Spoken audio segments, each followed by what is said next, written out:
It is truly great to be back, and thank you for coming. Back about a lifetime ago when the Beatles were still touring, Beatles fans had shorthand for each of the four members of the quartet. Paul was the cute one, Ringo was the funny one, and so on and so forth. And so it is in tourist guide after tourist guide on for time immemorial for the towns on Martha's Vineyard. Edgartown is the quaint brick sidewalked white clapboarded whaling village of yore. Oak Bluffs is a seaside resort double dipped in Victorian whimsy, or nothing succeeds like excess architecture depending on your taste. Take that, Bauhaus. And Vineyard Haven is, of course, the island's year-round port, which is a little bit like saying that your cousin, the one you're trying to get your buddy to take to the dance next month, has a great personality. I mean, it's a kind thing to say. It may even be true, but it does lead to a certain suspicion that if that's the best thing you've got to lead with, then other less desirable qualities might be involved here and not fully disclosed up front, like eating peas with a knife or wearing 70s clothing unironically. But here's the thing, the island's year-round port is for sure a lame description of Tisbury, and yet it is not inherently wrong. The problem with year-round port isn't that it's wrong, it's that it's misleading. It takes the central defining truth about the present-day town of Tisbury and reduces it to a seemingly trivial matter of logistics. This is where you get off the boat and implicitly leave for someplace else more interesting. What it overlooks is why you get off the boat here and why people have, for the last 350 years, been getting off the boat here. Tisbury possesses a sheltered deep water harbor that overlooks that lies adjacent to the island's closest approach to the mainland and adjacent to a natural shipping route. What follows is, in extremely condensed form, the story of what it means that over the last 350 years, Tisbury has been the place on the island where, far more often than not, people got off the boat. Now, to start with just a bit of geography and politics, because, nothing gets the blood stirring at 4 o'clock on a Thursday afternoon like geography.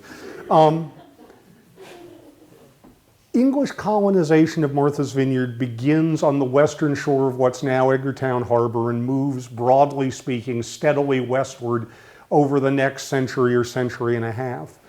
What had been exclusively Wampanoag land in 1642 became, within a century, English land, one carefully documented, perfectly above-board transaction. The English would tell you so themselves at a time. The first 30 years of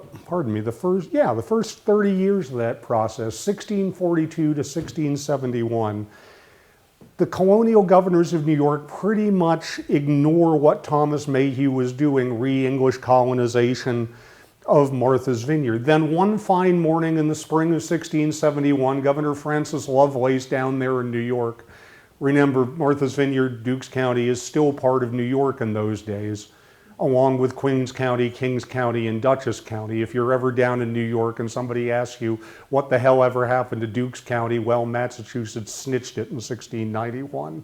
I blame the Glorious Revolution. Troublesome Dutchmen and all that. But I digress. 1671, Governor Francis Lovelace of New York decides that, well, maybe somebody should invite this Mayhew fellow down and square away things vis-a-vis his role on the vineyard, since he's been colonizing it enthusiastically for 30 years without much oversight from the head office. So Mayhew and his grandson Matthew go to Fort James and have an audience with the with the governor. He, Mayhew, is declared governor for life of Martha's Vineyard, which is sort of like giving somebody a Lifetime Achievement Award when you've somehow managed not to hand them an Oscar for any one of the films they've made in the preceding 35 years. Mayhew is tremendously pleased with this and spends the rest of his very short life lording it over Simon Athern and anybody else who will stand still long enough, claiming, look, I'm governor for life and you have to do what I say. Athern doesn't take it well, but that's another story.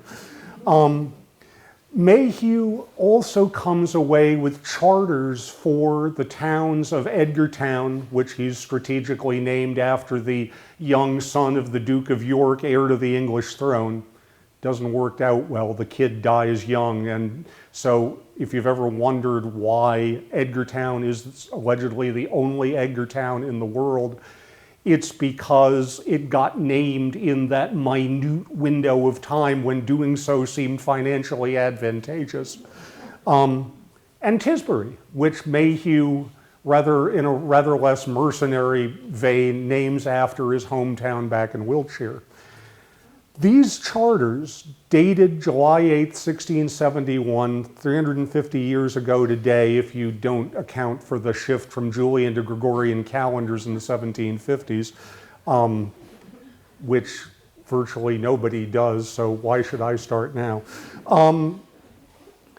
Basically, draw boxes around chunks of land on the vineyard and formalize Mayhew's authority over them. It's the bureaucratic equivalent of single ladies put a ring on it. And what we're basically celebrating on the 8th of July every year is not some English people step off the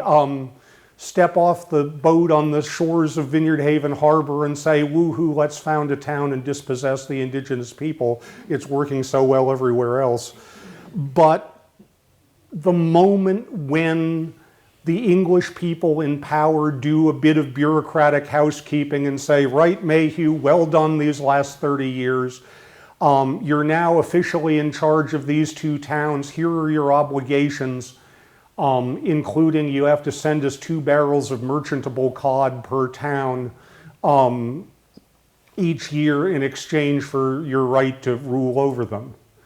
No word yet on whether the Tisbury selectmen still pack off 2 barrels of merchantable cod to Beacon Hill every year in July. One suspects not. 2 things to pay attention to here. Edgartown, the pink bit on that encompasses roughly the 40% of the east of the island, and Tisbury, the blue bit that encompasses the center of the island, are in some sense, in the late 1600s and the 1700s, even in the 1800s, political abstractions. They're lines drawn on the map that encompass, in each case, multiple little clusters of population. The stars here on the map. The blue star up at the top is present-day Vineyard Haven. The yellow one to the right is present-day Edgartown, West Tisbury, Chilmark are the other 2 yellow ones. The red ones that are sprinkled copiously over the map are all the other little population clusters, most with their own general store, their own mill, many with their own church, many with their own school. Places like Chappaqua and Bahaganut and Menemsha, Eastville, Lambert's Cove, many of which are now just names on the map, but which were in the day thriving, bustling, very small communities isolated from one another by the fact that, say, Lambert's Cove to West Tisbury Center over the roads that were there in 1700 was a non-trivial investment of your time, and so you lived out most of your day-to-day life relatively close to home. The towns, to an extent, were an abstraction. The villages were reality. And one of the realities of life in the newly chartered town of Tisbury was that the villages from Lambert's Cove through Chappaqua through the area around the foot of what's now Grove Avenue called the Neck, and Holmes Hole proper were oriented from the get-go towards the sea, towards fishing, towards pilotage, towards shore whaling, towards commercial shipping back and forth to the mainland or up and down the coast. Whereas the villages further west in Tisbury, what we now think of as West Tisbury Village, Newtown then, no points for guessing why. P.S. Edgartown was also known as Old Town. And I see a rabbit hole yawning in front of me, so I'm going to skip deftly around it. North Tisbury, aka Middletown, Lambert's Cove, and whatnot, the western villages in Tisbury tended from the get-go to look toward the land just as the eastern villages and the northern villages, to oversimplify, tended to look toward the sea. Virtually from the time Tisbury was founded as this big blue glob embracing the entire middle of the island, the two pieces of Tisbury, east and west, were pulling apart from each other, and the more time went by, the more they pulled. By the time of the Revolution, they were, in effect, still married but living apart and emotionally estranged from one another, to the point where the citizens of the East Parish of Tisbury had petitioned the town fathers and said, hey, can we not pay the ministerial tax anymore, because it's a real drag to pay the salary of a minister who's so far away that we never get to go hear his sermons on Sunday, because if we did, we wouldn't do anything else on Sunday. And the town fathers in what's now West Tisbury Center going, oh, okay, grumble, grumble, grumble. And from that moment, the formal separation of the eastern and western parishes of Tisbury is, looking back in retrospect, which always makes everything clearer. It's why historians like to do it so much. It's much easier to predict the past than the future. Looking back from the present day, that moment when East Tisbury, what we now think of as Holmes Hole, was set off as a separate parish, is the beginning of a road to political divorce that's going to culminate in 1892, when everybody involved up and says, oh, fine, let's just have two towns already, and West Tisbury becomes its own town, getting 2/3 of the land area. And Tisbury becomes the Tisbury we know today, centered around Lake Tashmoo and the eastern half of Vineyard Haven Harbor. One side effect of that 1892 split is that by that point, the gradual consolidation of villages in the collapse of smaller outlying villages into the orbit of bigger ones, the absorption of the Neck, for example, by Holmes Hole proper. If you lived on Grove Avenue in 1892, as George Eldridge, the chart maker, did, you thought of yourself not as a member of a separate settlement called the Neck anymore. You thought of yourself as somebody who lived in Vineyard Haven, just a bit out of town. As a result, there were still 3 viable villages in what became the town of West Tisbury, but only one, Vineyard Haven, which had been renamed from Holmes Hole back in 1871, in the newly shrunken town of Tisbury. That was 1892, so if you've ever wondered what you have to blame for 8 million confused tourists who say, excuse me, am I in Tisbury or Vineyard Haven? I'm so confused. And there's always some know-it-all who says, well, actually, Vineyard Haven is a village in the town of Tisbury, which is absolutely accurate and totally useless.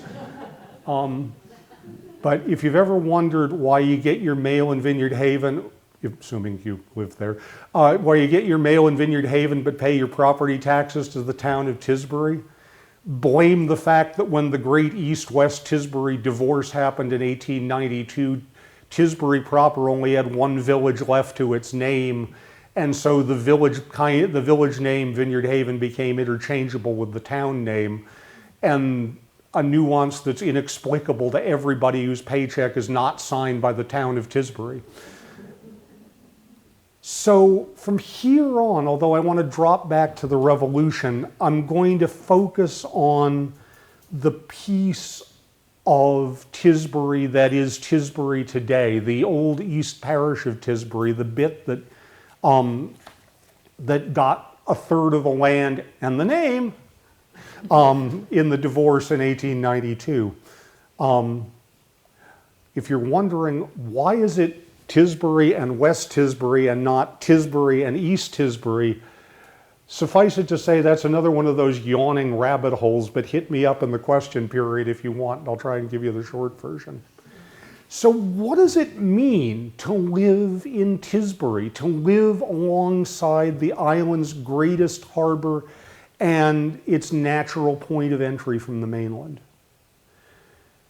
It means that if this is the Revolution and the colony of which you're a part suddenly decides that it wants to separate itself from Britain and resist by force of arms attempts to put it back again, you are, whether you want to be or not, literally on the front lines, because Britain is, witness this show of force in Boston in 1775, the greatest naval power on earth. Britain is the unquestioned superpower of the seven seas. And here you are, living in a town in which 90% chance your home, your livelihood, everything you hold dear is within easy reach, let's say within a cannon shot of the water. This is not a good vantage point from which to thumb your nose at the greatest naval superpower the world has ever seen. Now, if you're a fan of direct action, of the variety that involves muskets and killing people and breaking things, it is, of course, a marvelous opportunity. If you're Captain Nathan Smith, commander of one of the local militia companies, you can round up a couple of armed whaleboats and a bunch of your guys and go out and engage in a little piracy before lunch, seizing the British schooner Volante in Vineyard Sound and hauling off a couple of traveling British officers who you hand over to Colonel Bassett on the mainland. And getting yourself turned into a weirdly proportioned wood-burning panel by Charles Banks about 150 years later. So yay you. Or if you're a young man who's dreaming of fame and fortune and wants to become a privateer, that is to say a licensed pirate working for a national government in time of war, as long as you're careful to only pirate the enemy's ships, it's all good, and you've got the piece of paper to prove it. If you want to be a privateer, Vineyard Haven is a great place, because already in 1776, every privateer captain in the northeastern nascent United States knows that there are probably unemployed, ambitious sailors hanging around on the docks, and all you have to do is pull in and say, "Hey boys, how about it?" Sure enough, the charming Sally pulls in one day in 1776, and 4 young men from the Vineyard sign on, and off they go into fame, fortune, and, well, an English prison, but then they're paroled in a prisoner exchange brokered by Benjamin Franklin and wind up fighting with John Paul Jones in the battle against the Serapis. And it's all in the Intelligencer from about the summer of 2016. Check it out. It's a great story. And I didn't even write it. But if you're just somebody whose approach to the war is put your head down, do your job, and hope the British don't notice or take umbrage at whatever it is that you're doing, like, existing in a colony that's in open rebellion against the crown, things get more complicated.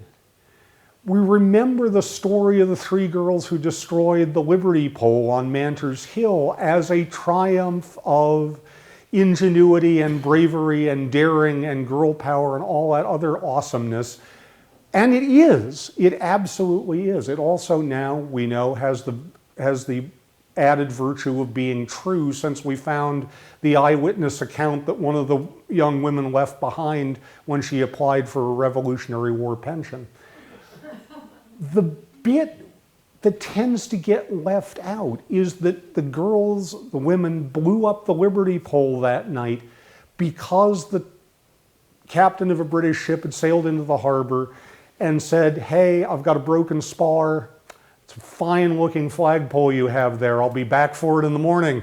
And the town fathers, not unreasonably, said, "Yep, okay," because, this is what they call an asymmetric negotiation, which is what happens when one party to the negotiation is on board a ship armed with 18 to 20 pound cannon and a platoon of Royal Marines, and the other party is a bunch of farmers and fishermen whose entire livelihood is within range of the aforesaid cannon, and whose houses are all made of wood, which would likely catch light very, very, very nicely should the aforesaid Marines take it in their head to teach the uppity colonials a lesson. The town fathers in Tisbury decided to give up the Liberty Pole because, honestly, what the heck choice did they have? It's like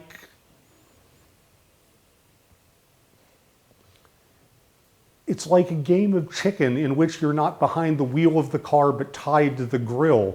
Pretty much any possible outcome other than abject surrender is not going to make your day. And that's just one British ship sailing into the harbor and demanding your flagpole. If the British show up in force with full-scale landing parties and multiple ships of the line, here they're doing it at Quebec, which you may have noticed is not on Martha's Vineyard yet, it does illustrate the point. And when you've only got one image of the Great Sheep Heist of '78, known in more poetic terms as Gray's Raid, although, when you show up with 30 ships and platoons of sailors and Marines and say, right, we'll be having 10,000 sheep, 300 head of cattle, all the tax money, and yes, we'll break up some whale boats and burn the salt works, just to remind you who it is that's actually in charge here. You go with that for the big finish and swipe a picture from the French and Indian War for the setup. Thankfully, after the War of 1812, when American blockade runners sometimes used Vineyard Haven Harbor, and particularly the lagoon, as a place to hide out from the pursuing Royal Navy, there's a wonderful and almost certainly apocryphal story about a woman of Holmes Hole looking out her window as her husband's ship sails up the harbor. He's been blockade running again, with the Royal Navy in hot pursuit, and she hands the infant off to her hired girl and says, "Here, hold the child while I go and watch those red-coated devils cannonade Nathan."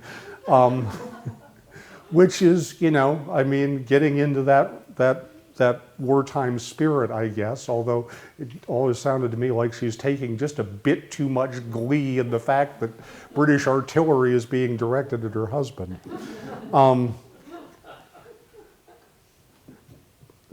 But having gotten the whole fight naval wars against the world's preeminent naval superpower thing out of their system in 1815, that particular aspect of life in Tisbury thankfully quieted down a bit.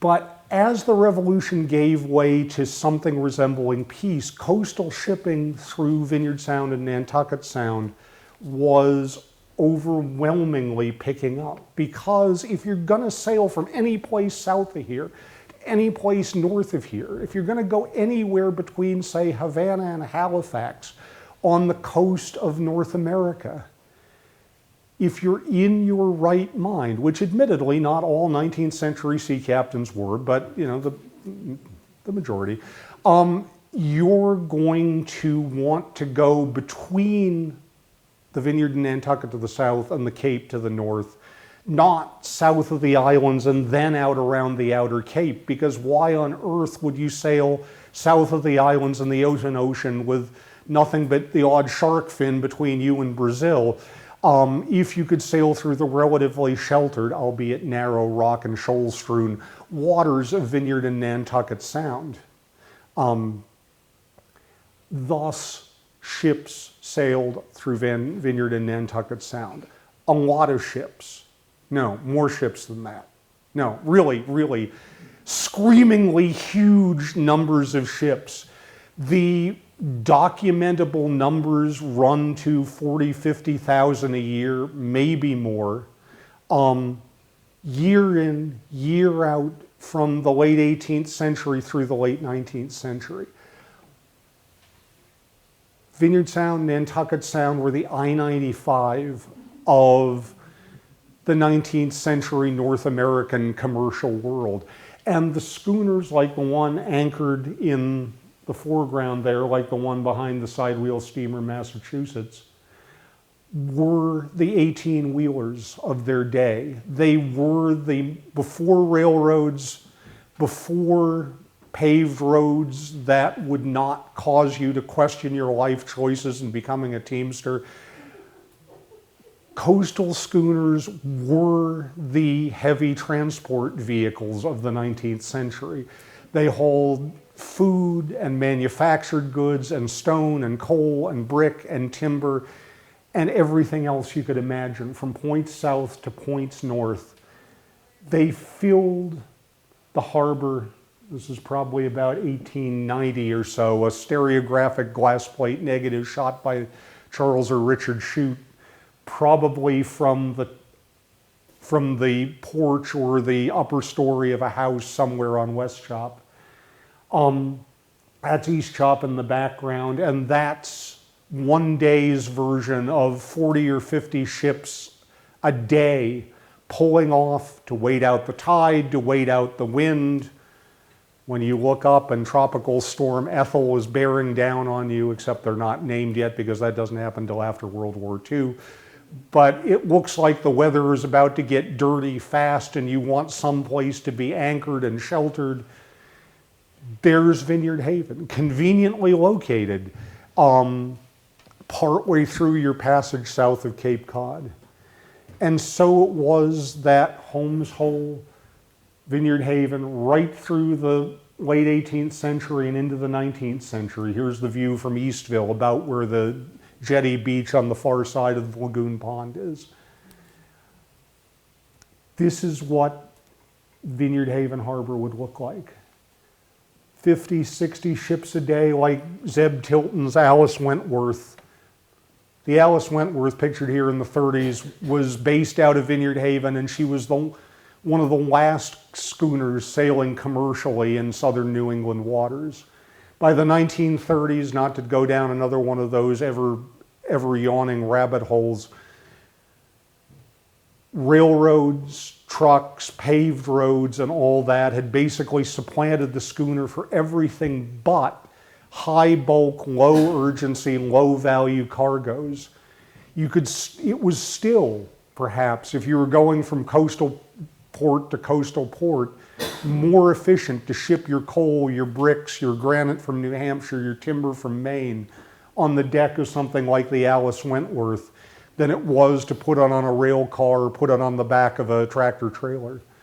And Zeb Tilton and people like him, who'd been born when the schooner was king, kept on chasing whatever cargoes they could still line up, taking anything they could load on their decks or in their hold, any place that there was water. Now, it took maybe 4 or 5 men to sail one of those schooners. You could handle the biggest schooners ever built, like the Murray B. Crowley that came to grief off Waisquie one January night in 1910 with less than 15 people. But multiply that by 40 or 50 ships a day, day in and day out, and the docks at Holmes Hole would have been thronged by colorful looking characters like Zeb here, captain of the Alice Wentworth.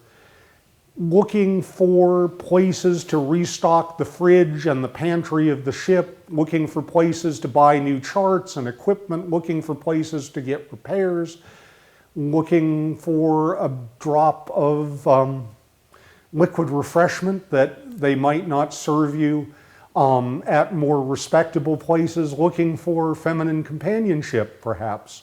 Possibly of a woman not their wife, as the genteel phrase went in those days. And Vineyard Haven Harbor, both on the west side where it was Tisbury and on the east side where it was the village of Eastville that was nominally part of Edgartown until 1880 and then nominally part of Oak Bluffs, but always spiritually, in some sense, part of a town that didn't exist on any map, but that encompassed the fringes of Vineyard Haven Harbor and the herring runs at Chappaqua, and was oriented towards the great waters beyond.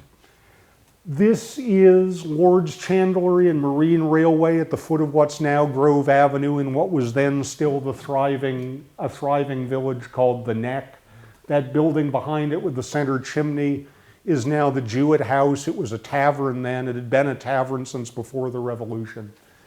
Up harbor, where the Steamship Authority ticket office is now, there was a non-denominational chapel, museum, general place where you could come and hang out if you were a sailor and find reading material and a chance to write letters and listen to a non-denominational sermon, and otherwise be entertained in some place that wasn't the gin mills and whorehouses of Eastville, or, pardon me, the alleged gin mills and whorehouses of Eastville, because the Gazette, more's the pity, did not cover such sordid things back in the days when they allegedly existed in Eastville.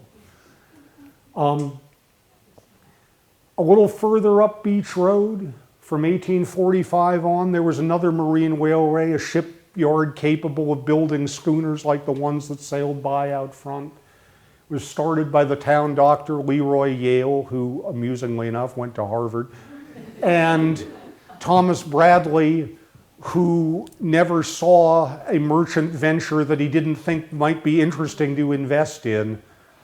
In addition to starting Vineyard Haven's first shipyard, he also ran the woolen mill in West Tisbury, had a marine brokerage and a supply store on Main Street, made the first run at establishing a summer resort colony on West Chop.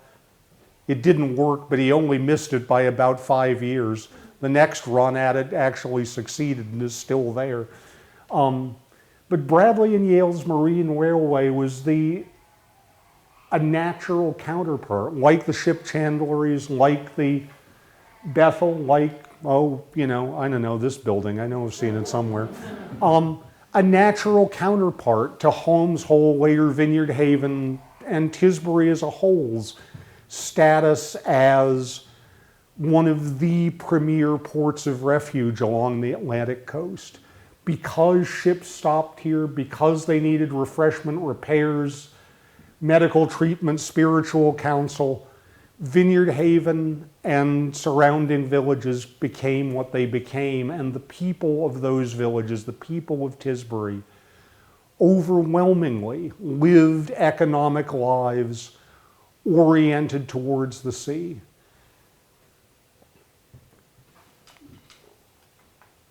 Now, if you live adjacent to one of the great natural harbors on the island, the place where people get off the boat, one of the other things it means is that the people getting off the boat are likely to be not just from the next village down the coast, but from the far-flung corners of the world, because those ships from Havana and Halifax and Le Havre and Liverpool don't just sign up sailors in the ports where they start and stop. They sign up sailors wherever they stop along the way if they need an extra hand. And so it was that Joe Dias, he was probably Jose Diaz back in the Western Islands, the Azores, came to Holmes Hole as it was then in the 1770s, married Sarah Manter in January of 1781 and shipped out on one of those Revolutionary War privateers. Didn't end well. He was captured by the British, thrown into a prison hulk in New York Harbor, and died there, never meeting the son, Joe Diaz II, who would be born later in 1781. Joe II grew up and became a privateer himself in the War of 1812. He too was captured, thrown into Dartmoor prison in England. Unlike his dad, he made it out. He came home, became a harbor pilot in Holmes Hole, died in bed, age 55. His son, Joe Diaz III, also went to sea, became a whaling captain while he was still in his early 20s, commanded the bark Kathleen out of Holmes Hole. Like the Essex, like the fictional Pequod, the Kathleen was attacked by a sperm whale. Unlike the Essex and the Pequod, she made it home again, poured into a Brazilian port and made repairs. Joe Diaz came home to the island, became a retailer in what became known as Cottage City, then an innkeeper. That's him there with the sort of Sean Connery-esque facial whiskers. In front of his establishment, the Vineyard Grove House, along with Howes Norris, who, like Charles Foster Kane, decided that the most fun thing in the world would be to own a newspaper. And so he bought one using the proceeds from his wharf. Joe Diaz lobbied for the independence of Cottage City, later Oak Bluffs, from Edgartown in 1880. Not bad for a kid from Tisbury who inexplicably decided that going to sea was still a good idea despite the just astoundingly bad track record that his male forebears had had. Although let it be said that after captured and died, captured, imprisoned, but survived, and ship rammed by annoyed whale, I don't think the fourth generation of that particular line of the Diaz family went to sea, so maybe it sank in eventually. I mentioned the three Joes Diaz because, along with Joseph Swayze, who was probably Jose de Souza back home, who settled in Edgartown around the same time, they were the leading edge of a trickle of Azorean and Portuguese immigration before the Revolution that would, a century later, in the last quarter of the 19th century, in the first quarter of the 20th, become a great flood tide that would spread across the entire island, to Edgartown, to Cottage City, later Oak Bluffs, but that would, to a significant degree, arrive on the island in Vineyard Haven. As would the Cape Verdean wave of migration, like Anton Fortis here, the gentleman on the right, who signed on as a young man to a whaling ship to escape the cycle of drought and famine and poverty that was gripping the Cape Verde Islands at the turn of the century.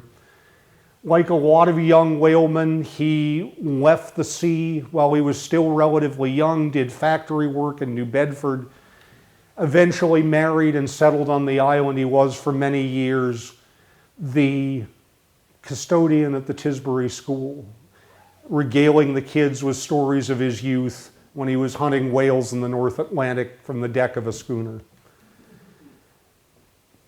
Around the time that Anton Fortis was out doing his thing with a harpoon gun, Sam Kronig, as he became known in America, was studying to be a rabbi, which didn't particularly interest him, and spending time with his cousin Libby Levine there, which, as you can see from the small child in her arms, this is taken a little bit later than I'm talking about, interested him very much indeed.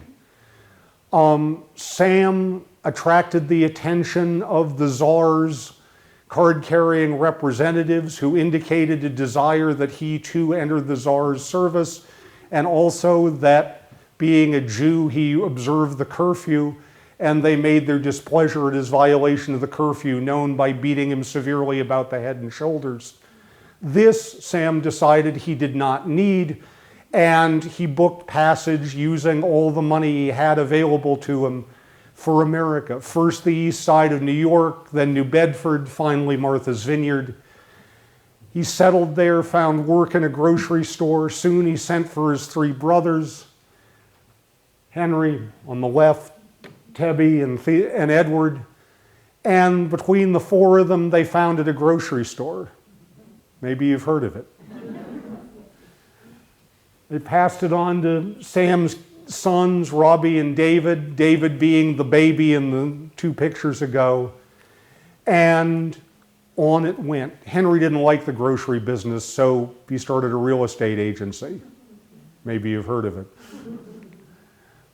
Meanwhile, Judel Brickman, the guy in the middle there who looks like he just climbed off of a Monopoly card, it's the mustache that does it, I think, and his wife Eudice, the former Eudice Isaacson, came to America also from Eastern Europe, came to the Vineyard where he'd heard that a cobbler shop was for sale. He bought the cobbler shop. Soon he was running a shoe store across the street. The shoe store became a department store. And there's Judel again. The woman in the flowered dress is Eudice. That's their daughter in between them, their granddaughter, Barsha Levitt, now Barsha Levitt Tolan, married to Ron Tolan. Maybe you've heard of them. Brickman's is still out there, still owned by the family. Judel and Eudice's kinsman Israel Isaacson, the tailor, and David Levine, who married a Brickman, and their sons and their daughters were the majority of the founders of the Jewish community on Martha's Vineyard in that first decade of the new century.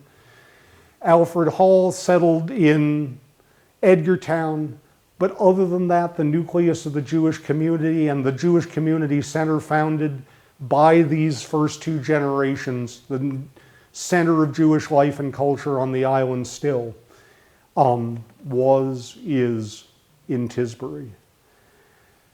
The history of immigration on the island is the history of immigration in 20th century, 19th and 20th century America writ large. Family connections, chain migration, sending for your fiance, sending for your brothers and your sisters. You go here and not there because you've got a cousin who went before you. The tension as the Brickmans and the Isaacsons and the Levines felt between keeping the old customs and assimilating to the new world. Al Brickman, Judel's son, played Santa Claus for the kids in Tisbury in the mid-century.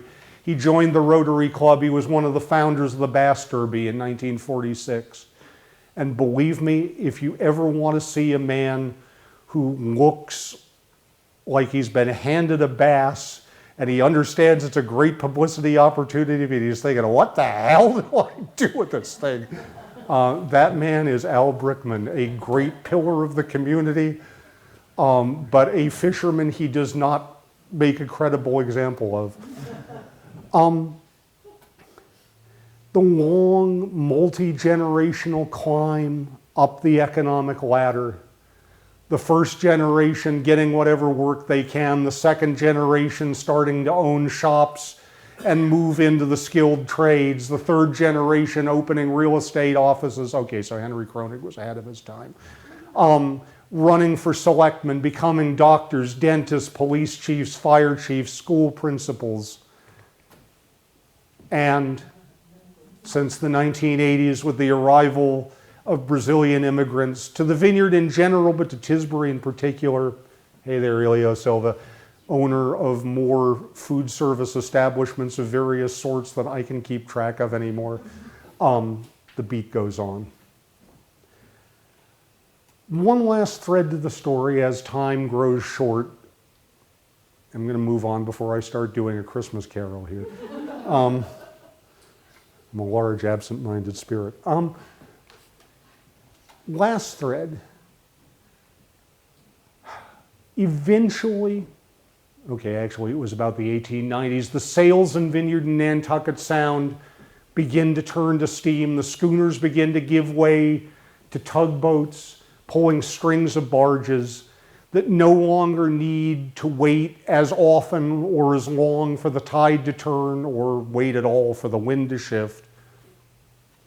Then in 1914, the Cape Cod Canal opens, and suddenly not only is it no longer necessary to go, you not only don't have to worry about going south of Martha's Vineyard in Nantucket, you no longer have to worry about the long, dangerous trip out around the outer arm of Cape Cod.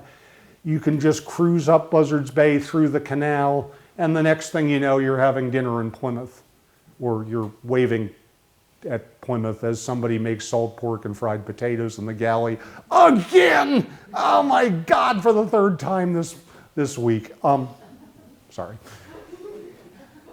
And at that moment, the great shift in Tisbury history begins, because Tisbury, no less than Edgartown, was a one-industry town for nearly a century. Edgartown, it was whaling. Tisbury, it was coastal shipping. And just as in the 1870s, offshore whaling began to circle the drain as oil prices plummeted in the face of competition from petroleum, so too at the turn of the century, by the 1910s certainly, coastal shipping that had sustained Vineyard Haven for a century began to inexorably dry up and fade away.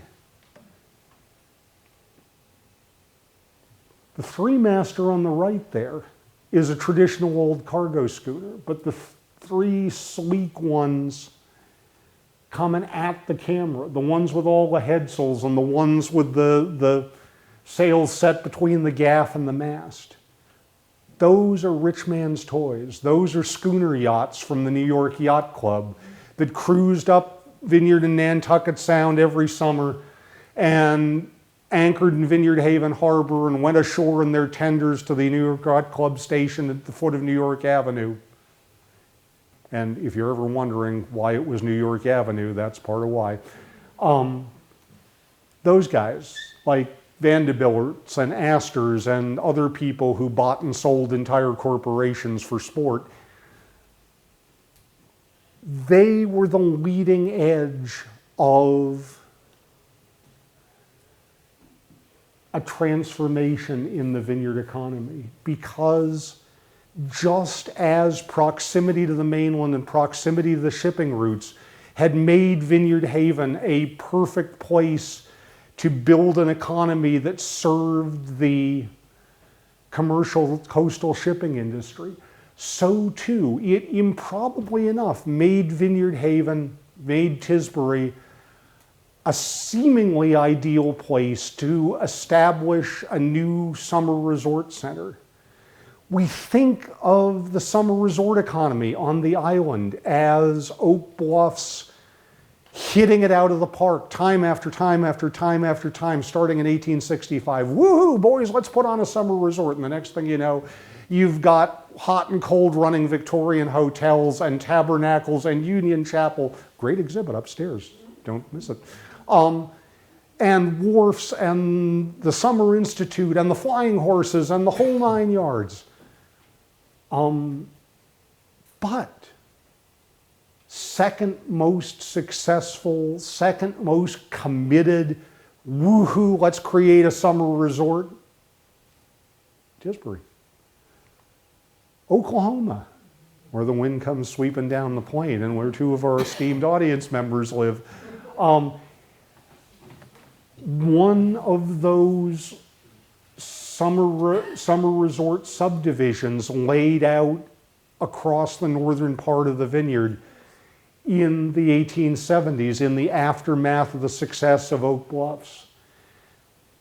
Like a lot, the original Oak Bluffs Resort had the Seaview House, that big Addams Family Vacations Here thing at the top of the steamer wharf, or the train in front of it.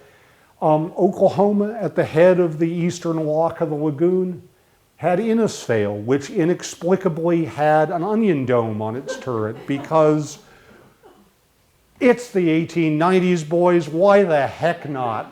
Innisfail turned out to be a lot more successful than Oklahoma as a subdivision. Oklahoma was never really fully built out, but Innisfail became home away from home for people in the New York performing arts community. If you sang or strutted the boards of the stage down there in turn of the century New York, chances were pretty good that you summer vacationed in Innisfail. Catherine Cornell, as a little girl, came there with her parents and fell in love with the island so much she came back in the 30s and built a place out at Chappaqua near the entrance to Lake Tashmoo. Then there was Hines Point, which Mr. Hine bought up with the intention of dividing it up into saleable lots. That turned out not to work, so he sold off the lots to his friends, including Denny Wortman's parents, who built modest, unassuming cottages overlooking the waters of the lagoon.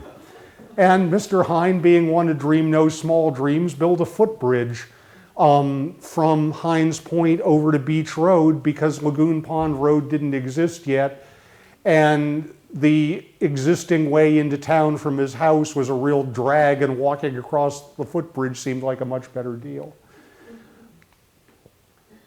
But West Chop beat them all. I mean, West Chop starts as three guys from Boston who are here shooting the local wildfowl and look at West Chop, which is all forest and farmers' sheep pasture, and go, dang, looks like a summer resort to me. And what's more, it's right at the point where the island is absolutely as close as possible to the mainland.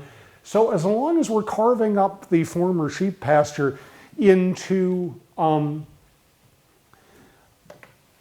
house lots, let's build a wharf and start and arrange for steamboat service, because then instead of schlepping your way 30 minutes into town to catch the steamer at the foot of Union Street, you can just hop on the steamer right out in front of your 14 rooms, 2 balconies, and a turret summer cottage, and 30 minutes later, you can be in Woods Hole and getting on the old Colony Line train that in those days ran right the heck down onto the dock, and off you go to Boston. I mean, what could be better?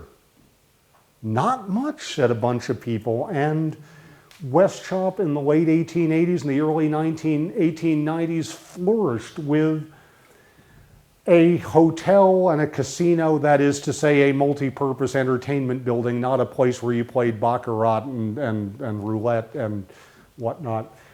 And beautiful, sprawling late 19th century summer cottages. Thomas Bradley was not around to see it, but he would have been impressed. Along with the summer resort colonies come summer camps. This is Camp Tashmoo, no points for guessing where that was.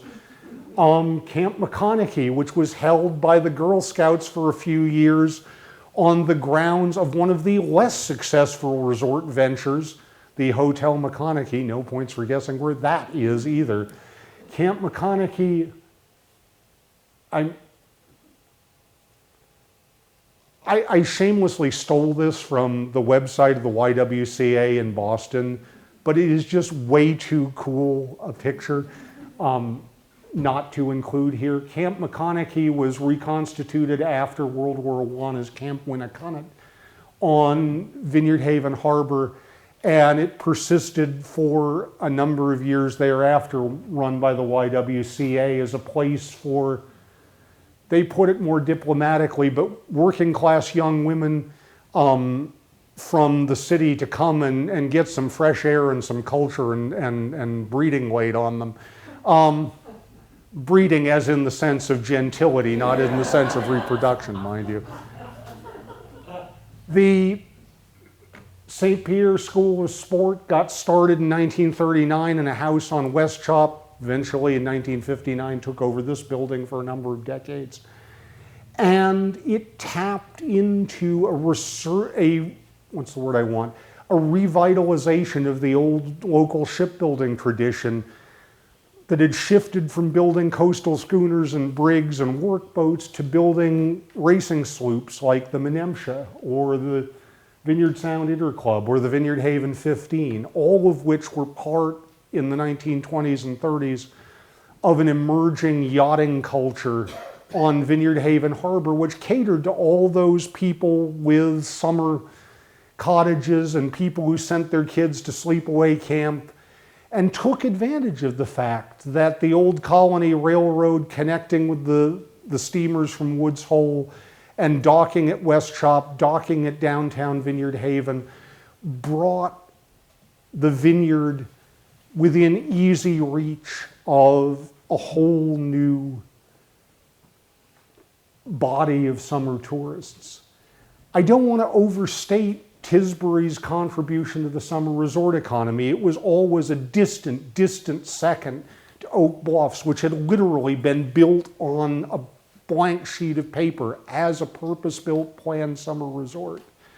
But in comparison to Up Island, where summer resortism was always a sort of one family at a time thing, and Edgartown, which had to be dragged kicking and screaming into the summer resort business by the proprietors of the Harborview Hotel, Vineyard Haven was the site of an extraordinarily, local pride department, and also you knew him when department. That yachting culture,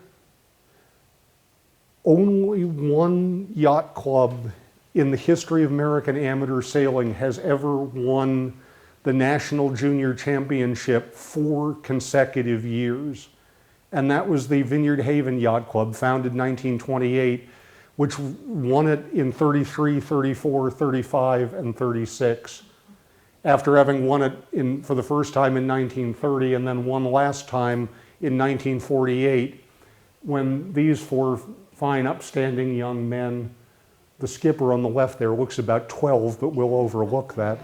The guy in the dark sweater, you know him today as former international relations scholar, author, historic preservationist, and general all-around cool dude, Jim Norton. This was him when he was younger and more athletic than he is now, but since he's approximately 117 years old, well, I think we can forgive that. But I digress. That shift of Tisbury from a maritime culture that depended on coastal shipping to a resort culture in which maritime meant yachting and day sailing and boat building, represented nowadays by Gannon and Benjamin's Boatyard, builders of the Bella, a classic early 20th century design brought up into the 21st century.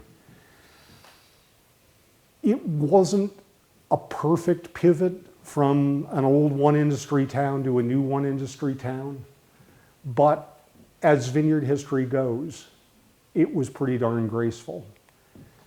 So here we are, 2021.